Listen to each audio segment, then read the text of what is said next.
தான் உண்டு தன் வேலை உண்டு என்று இருப்பது சிறப்பு. என்னை பொறுத்த வரைக்கும் அவ்வாறு இருப்பது தான் விருச்சிக ராசிக்கு எப்பொழுதுமே சிறப்பு. அந்த வகையில் மற்றவர்கள் யாரையும் பகைத்து கொள்ளாதீர்கள். புதிய முயற்சிகளை வெற்றி உண்டாகும். அதை யோகக்காரகனாகிய ராகு பார்த்து கொள்வார். புதிய முயற்சிகள் வெற்றி. நீங்கள் எடுக்கின்ற முயற்சி திருமணம் சார்ந்திருக்கலாம், ஒரு வெளிநாடு முயற்சியாக இருக்கலாம், பிள்ளைகளுடைய கல்வியாக இருக்கலாம், ஆக எது தொழில் சார்ந்து இருக்கலாம், ஒரு கூட்டு தொழிலாக இருக்கலாம். எடுக்கின்ற எல்லா முயற்சியும் பிரச்சனை இல்லாமல் நல்ல முறையில் நடப்பதற்கான அற்புதமான ஒரு காலமும் இந்த டிசம்பர் மாதம். 11க்கு உடையவன் புதன். அந்த மாத கடைசியில் 2ல் மாறி குருவின் பார்வை முன்னேற்றத்தை எதிர்பார்க்கலாம். அதே நேரம் குருவினுடைய பார்வையும் கிடைக்கிற ஒரு சந்தர்ப்பம் இருப்பதனால ஒரு நல்ல மாற்றத்தை எதிர்நோக்கலாம். ராசிநாதன் யாருன்னு பார்த்தீங்கன்னா செவ்வாய்.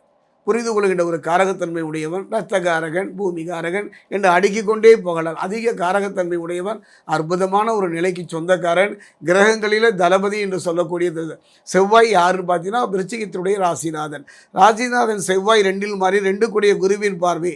அதாவது பார்த்தீங்கன்னா இந்த மாதம் 21ஆம் தேதி முதல்